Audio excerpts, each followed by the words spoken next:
It is a heartfelt show. Welcome back, my G's, to View It, to Review It. Thank you so much for tuning in once again. Welcome back to my channel. Hope you all are well. Today we are going to get into the TV show called It Is Sin. He's going to London. London.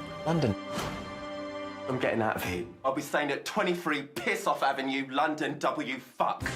If you don't know what It Is Sin is, it is basically a British drama based in the, I think, 1980s. It follows a group of friends who move to London. You have about 4 gay men, 1 cis woman, who all move in together. They come from different walks of life, and it's basically them navigating life at the start of the AIDS epidemic. It is a heartfelt show. That is the best way I can describe it. It will tug at your emotions. What I did love about the show is that everyone kind of had their own story, but they were still connected. Their house that they moved into, it was dubbed the Pink Palace because that's where everyone kind of went to, like after the club, go back to their house, chill, drink, have fun, party, have sex, blah blah blah. It was just them literally just living their lives. Some of them, their parents knew they were gay, some didn't, but when they were together, when they were amongst their friends, they were their true selves. I would put a PSA. There was a character called Roscoe Babatunde. He comes from a Nigerian Yoruba background. In the first episode, you see him with his family basically trying to pray the gay away. The woman who plays his mother, there is a scene where she's meant to be praying in Yoruba. It took me a second to realise that she was praying in Yoruba.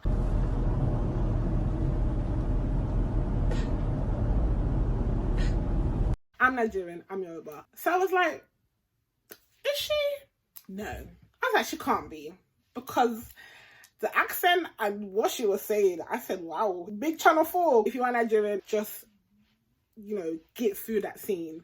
Forgive them, because it is a great story that they told. But Channel 4, you are rude. Big Channel 4. You could have asked somebody if this was authentic. It wasn't. So once you get past that and you actually get into the stories, it is definitely a show that you would love. If you've seen Pose, which was on BBC iPlayer, and I think it's now on Netflix, it's kind of like a British version of Pose without the Vogue rooms, basically. Old school style.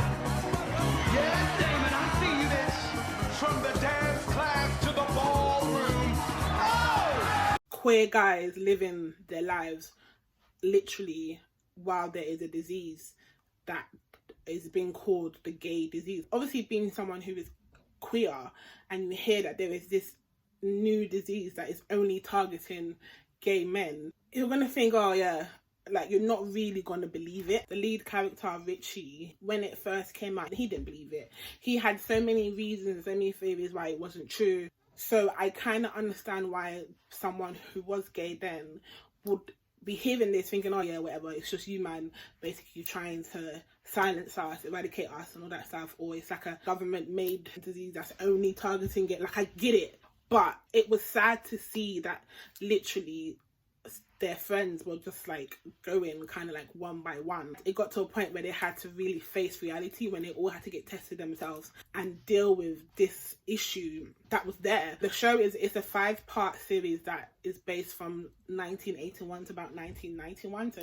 span over 10 years. It's created by director Russell T Davies, and it is actually loosely based around his life and people that he knew, because he was an openly gay man in London at the start of the AIDS epidemic around the 1980s. So this was his truth and his friend's truth, and yeah, I really enjoyed it, really appreciate it, and implore you all to watch it. I love the different characters. Richie leaves home to go to university. It hasn't come out to his parents, but obviously in uni he's out, and once he gets, I think, over his initial shyness, he literally is the person who is out every weekend. You have Roscoe Babatunde, who's from a strong Nigerian Yoruba family, and they were literally trying to pray the gay away, so he ran away from home before he got sent back to Nigeria and ended up in London to live his best life. You had a Welsh guy, Callum, who moved to London. He had like an apprentice job at a tailor, but he wasn't as active as the other guys, but it still affected him in a massive way. You also had Ash, who came from an Indian background. He ended up being a teacher. He moved to London around the same time, moved into the house. I believe his family knew and kicked him out, if I remember correctly. Forgive me if I'm wrong. Lydia, who, she was a straight one amongst the group, but she lived with them, and she ended up being an advocate for the movement to, you know, raise awareness, get people help, be there for people on their deathbeds. They gave us so many different angles of how it affected people, and not just gay people, how it affected their family, how it affected those around them, the decisions that they made once they either knew or they didn't know that they had the disease. I really, really, like, really enjoyed It's a Sin. So if you haven't seen it, please go watch it. You can watch it on All 4, which is a free streaming app. I'm an Apple baby, so iOS all day, every day. Gang, gang. Gang, gang, gang, gang, gang, gang. Only 5 episodes. Amazing show to just watch in a day, binge it, and you would not regret it. My rating for the show would be a solid 9.5 out of 10. So yeah, go watch it if you haven't seen it already. If you have seen it, I would even watch it again. Like, it has rewatch value, in my opinion. So thank you very much for watching. Do not forget to like, comment and subscribe. Let me know if you've seen it. Let me know if you're gonna watch it.